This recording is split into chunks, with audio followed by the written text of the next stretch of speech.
Origjina e shqiptarëve, sipas ADN-s së lashtë, çfarë tregon gjenetika e popullatave për origjinën e kombit tonë?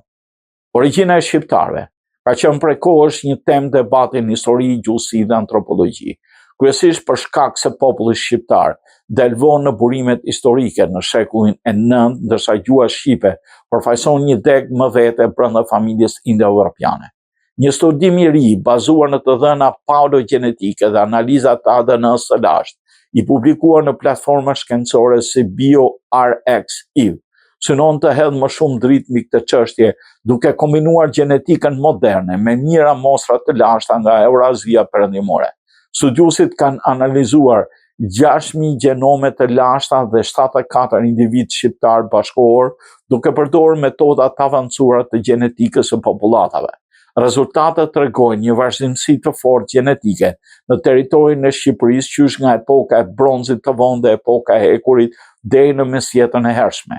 Ky model është më i qëndrueshëm se në shumë rajone të tjera të Ballkanit, ku ndryshimet demografike kanë qenë më të theksuara.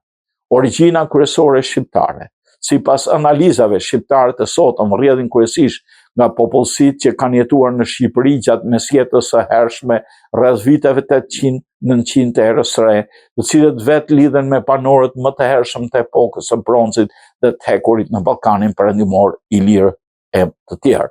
Një element tjetër i rëndësishëm është përzierja gjenetike me grupe nga Evropa lindore, e cila përbën mesatërisë 10 deri 20% të prejardhës së shqiptarëve modern. Migrimet dhe ndikimet gjenetike. Studimi identifikon si valë të rëndësishme demografike periudhën romake, ndikime nga Anadolli dhe lindja e mesme në periudhën e mëvonshme.